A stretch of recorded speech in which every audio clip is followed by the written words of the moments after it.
Life in my early years was a silent movie, played within the confines of a home that felt more like a fortress. My family, bound by strict norms that bordered on the extreme, watched my every move, every word, and every breath I took. It was a life of muted colors, where expressions were guarded, and spontaneity was a distant dream. My grandmother, Eleanor, was the first crack in that rigid world. She saw the life I was living and decided it was no life for a child. With a determination that matched her compassion, she pulled me out of that house when I was 13 and introduced me to a world where love wasn't just a whispered word but an everyday reality. Under her care, I blossomed. I traded silence for soft laughter, restrictions for freedom, and fear for love. But the shadows of my early years lingered, shaping me into a shy, modest young woman, whose comfort zone was the small, safe world I had built around myself. Web design became my chosen path, a career that allowed me to weave my creativity into the fabric of the digital world while staying within the protective walls of my home. My laptop was my window to the world, a world where I could be bold in my designs yet safeguarded from the direct gaze of society. On my 30th birthday, Grandma Eleanor decided it was time for me to meet someone, a thought that both thrilled and terrified me. Through her network, she found Ethan, a man just a few years my senior, known for his charm and seemingly gentle nature. Our first meeting was at a local diner, a place where the aroma of coffee and the buzz of quiet conversations created a comforting backdrop. Ethan walked in, his presence like a new chapter waiting to be written. "Lily, right? Your grandma's told me so much about you. Heard you're quite the artist with your web designs," Ethan said, his voice smooth, his smile easy.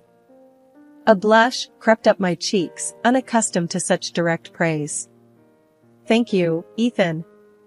That's kind of you to say. And yes, design is my passion." As we talked, a connection began to form, gentle and tentative, like the first rays of sun after a long night. Ethan's words were like a balm, soothing the years of conditioned caution and reserve. "Lily, there's something about you. Your modesty, it's refreshing in this loud world. It's like discovering a quiet cove in a stormy sea," he said, his gaze holding mine with an intensity that stirred something deep within me. His words, so full of promise and understanding, touched a part of me that I had kept hidden, locked away from the world. "You know, Lily, I've always believed that true strength lies in being yourself, in a world that tries to make you like everyone else. I see that strength in you," Ethan continued, his voice sincere and warm. The days following that first meeting with Ethan were like stepping into a new world, one where the colors were brighter, and life felt more vivid. Our encounters were simple but meaningful, centered around long conversations over coffee, walks in the park, and shared laughter that seemed to echo long after we parted. One brisk afternoon, as we strolled through the park with leaves crunching under our feet, Ethan turned to me, his eyes shining with an idea. "Lily, you ever been to the old Wilson's farm? They've got this apple orchard, look straight out of a postcard in the fall." I shook my head, a smile spreading across my face. "Can't say I have, Ethan. My adventures have been pretty limited to the digital world, you know?" He chuckled, a sound that warmed me from the inside out. "Well, guess it's about time we change that. What'd you say about going there this Saturday? They say there's nothing like picking apples on a crisp fall morning." And just like that, our quiet, comfortable routine expanded to include these little adventures. Each moment with Ethan felt like a step away from my old life, a life of restrictions and silence, into something more vibrant, more alive. The days turned into weeks, and the connection between us grew stronger, more profound. It wasn't just about shared interests or mutual attraction, it was about understanding, about finding someone who saw me for who I was and cherished that. One cool evening, as we sat on a bench watching the sun dip below the horizon, painting the sky in shades of orange and pink, Ethan's voice broke the comfortable silence between us. "Lily, I've gotta tell you, these past weeks with you, they've been something else. You've got this quiet strength, this grace about you. It's rare, and it's beautiful," he said, his words wrapping around me like a warm blanket. His compliment caught me off guard, and I felt a blush rise to my cheeks. "Thank you, Ethan. I don't know what to say. You make it easy to be myself, to open up." He took my hand in his touch gentle yet firm. "That's all I ask, Lily. For you to be yourself. Because who you are is pretty amazing. I was thinking, maybe, just maybe, we can turn this us into something more, something lasting." His words hung in the air, a question and a promise all at once. I looked into his eyes, seeing not just the man I had come to know and care for, but a future, a possibility of a life filled with laughter, understanding, and love. "I'd like that, Ethan." "More than you know," I replied, my heart feeling lighter, more hopeful than it had in years. Life took a sharp turn when I moved in with Ethan and his mother, Mrs. Clayton. The house, which I had imagined would be a sanctuary of love and warmth, quickly revealed itself as a battleground of expectations and criticism. It was on the first morning in my new home that Mrs. Clayton laid down the law. I was in the kitchen, trying to make a good impression by preparing breakfast, when she walked in, her eyes scanning the room like a hawk. "Lily, let's get one thing straight. You're part of this family now, and in this house, we have rules. You're gonna take care of the cooking and the cleaning. Got it?" Her voice was sharp, leaving no room for protest. Taken aback, I could only nod. "Yes, Mrs. Clayton. I understand," I said, my voice barely above a whisper. Her eyes narrowed as she inspected the kitchen. "And I expect things to be done right. I run a tight ship here. No slacking." With that, she left the room, leaving me to absorb the reality of my new life. Each day became a relentless cycle of household chores. I'd wake up early, cook breakfast, then clean, then work on my web design projects, and then cook again. It was as if my entire existence had been reduced to serving the needs of the house. Ethan, whom I had thought to be my partner and protector, seemed oblivious to the strain I was under. One evening, after a particularly grueling day, I decided to voice my concerns. "Ethan, I need to talk to you about something," I started, my hands nervously twisting the dish towel. He looked up from his laptop, his expression one of mild annoyance. "What's up, Lily?" "It's about your mom, and the housework. It's a lot. And I feel like it's all on me," I said, the words spilling out in a rush. Ethan's eyes went back to his screen as he shrugged. "Well, yeah.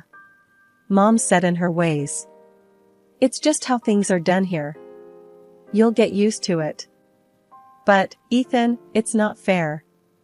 It's not right. I'm working too, and I have my own life. I'm not just here to cook and clean," I protested, feeling a spark of defiance ignite within me. Ethan sighed, a sound of exasperation. "Lily, don't make a big deal out of this. Mom's the boss of the house. Just try to keep her happy, okay?" His words felt like a slap, a stark reminder that my feelings, my exhaustion, were of little consequence in this household. The web of control in the Clayton household tightened its grip around me as the days passed. It wasn't just about the cooking and cleaning anymore. My modest earnings from web design, which I had cherished as my own, became the next target in the Clayton family's playbook of dominance. It was a typical evening. I was sitting at the dining table, finalizing a project on my laptop, when Ethan and Mrs. Clayton cornered me with a conversation I wasn't prepared for. "Lily, we need to talk about your work," Ethan started, his tone serious. I looked up, puzzled. "My work? What about it?" Mrs. Clayton interjected, her voice sharp and commanding. "Your money, dear. It's time you start contributing to the household. You live here, after all." I felt a knot form in my stomach. "But I do contribute, Mrs. Clayton. I take care of the house, the meals." Ethan cut me off. "That's not enough, Lily. We're talking about financial contribution. Your earnings should be going into the family account. It's only fair. The unfairness of it all hit me like a wave. But that's my money, Ethan. I earn it. I have my own expenses, my own needs. Mrs. Clayton scoffed. Needs? What needs could you possibly have that are more important than this family? No, dear, your place is to support this household, just like we support you. Ethan nodded in agreement, his eyes void of the understanding and warmth they once held. It's decided then. From now on, your earnings go to the family account. I'll take care of the finances. I felt cornered, trapped. The little financial independence I had was being stripped away, leaving me more vulnerable than ever. But Ethan, this isn't right. It's not fair. I should have a say in how my money is used. He shrugged, a cold, dismissive gesture that sent shivers down my spine. Fair? Life's not fair, Lily. You're part of this family now, and this is how things work here. Mrs. Clayton's eyes bore into me, ensuring her message was loud and clear. You'll thank us later, dear. We're teaching you how to be part of a family, how to be a proper wife. As they left me there, alone with my racing thoughts, the reality of my situation became painfully clear. My income, my hard-earned money, was now under their control. Trapped in the Clayton household, my life had become a never-ending cycle of servitude. The financial control Ethan and his mother exerted over me was suffocating. My earnings, once a source of independence, were now tightly gripped in their hands. The situation was unbearable, yet I felt powerless to change it. One day, I decided to seek solace in the one place I always felt understood, the web design forum. Typing away on my laptop, I poured my heart out to Sarah, a fellow designer I had befriended online. Sarah, I'm in a bad place. Ethan and his mom, they're controlling everything, even my earnings. I don't know what to do, I typed, the words on the screen blurring through my tears. Almost instantly, Sarah's reply popped up. Lily, that's not right. They're manipulating you. That's financial abuse, you know. Her words were a jolt of reality. Abuse? I typed back, the word feeling foreign yet painfully accurate. Yes, abuse. Lily, you need to protect yourself.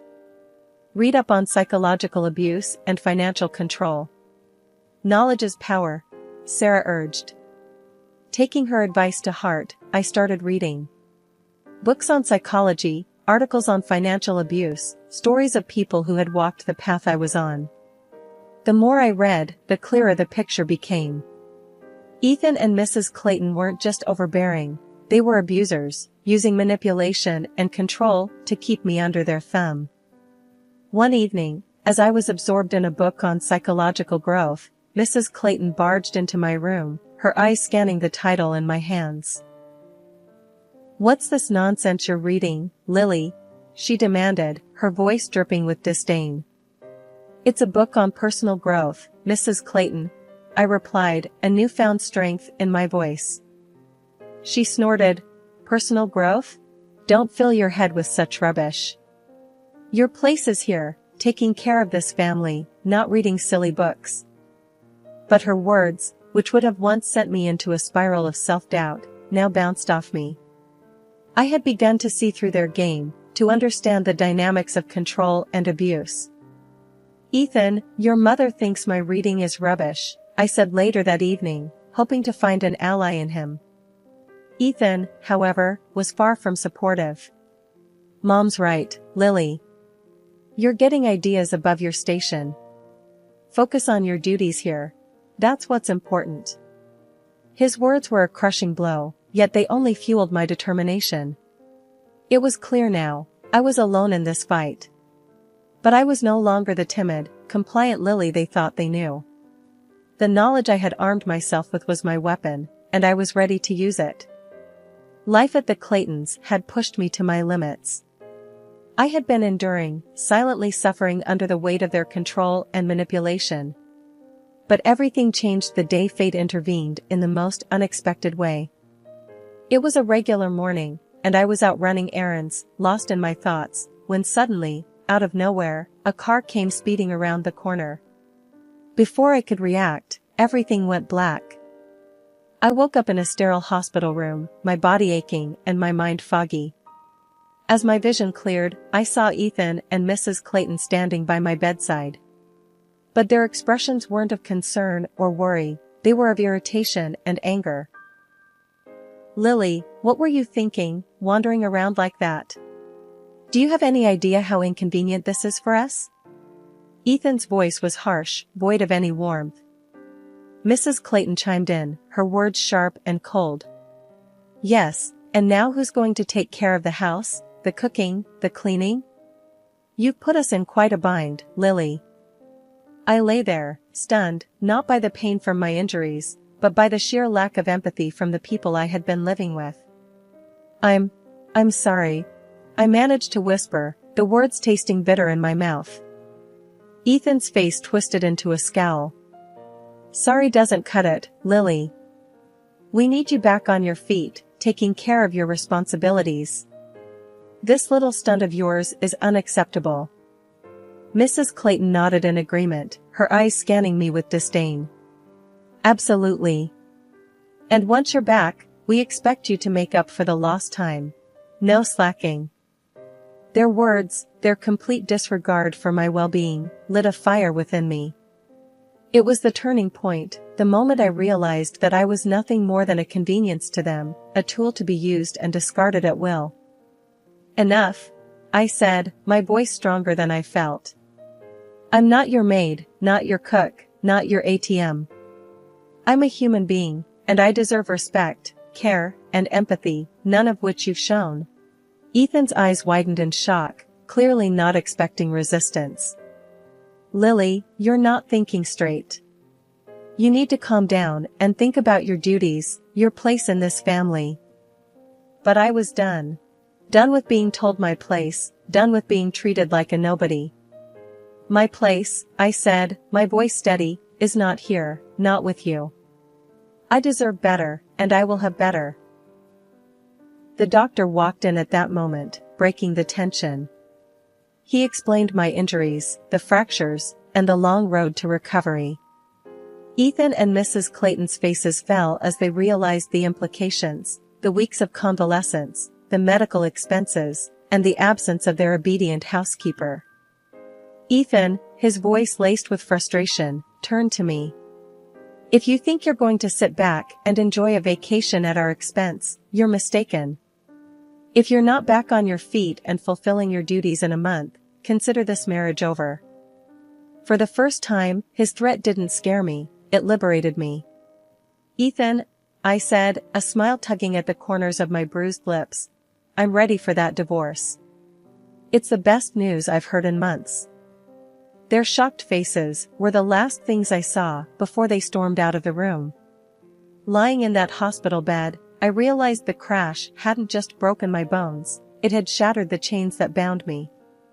A couple of days after Ethan and Mrs. Clayton's disastrous visit, a nurse wheeled in a small cart with my personal belongings, a bag that Ethan had left for me. Among the items was my laptop, my gateway to the world and, more importantly, to my independence. As I slowly, painfully opened the laptop, the screen welcomed me like an old friend. I was about to embark on the most crucial project of my life, my liberation. I began by drafting an email to my lawyer, detailing the years of financial control, emotional manipulation, and the recent threats from Ethan and his mother. My fingers trembled, but with each word typed, I felt stronger, more in control.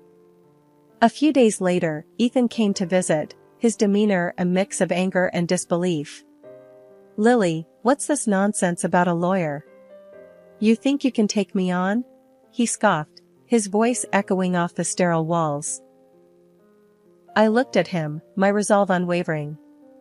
"It's not nonsense, Ethan. It's the truth. I'm done being your puppet. I'm taking back my life, my money, my dignity." He laughed, a cold, harsh sound. You don't have the guts. You're nothing without me, without us. But I wasn't the old Lily anymore. Watch me, Ethan. You and your mother have controlled and used me for long enough. Those days are over. His face reddened, a vein throbbing in his neck.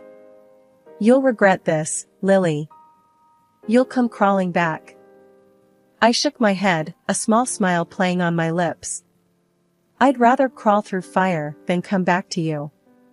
After Ethan stormed out, the days blended into weeks. My body was healing, but more importantly, my spirit was healing too. I spent hours reading, learning, and preparing for the battle ahead. The hospital room, once a symbol of my vulnerability, had become my war room. The day I was discharged from the hospital marked the beginning of my new life. Grandma Eleanor, frail, but with a spirit as strong as ever, was by my side as I walked out of the hospital. Her eyes, filled with tears of pride and relief, told me all I needed to know. I was on the right path. Grandma, I'm scared, but I'm ready, I told her, my voice steady. She squeezed my hand. I know, my dear. And you're not alone. We're in this together. The journey back to Grandma Eleanor's house was quiet, but it was a silence filled with determination and hope. The old Lily was gone, and in her place stood a woman ready to reclaim her life, one step at a time. The morning of the hearing, Grandma Eleanor and I sat at the kitchen table, a silent understanding between us. Lily, you ready for this?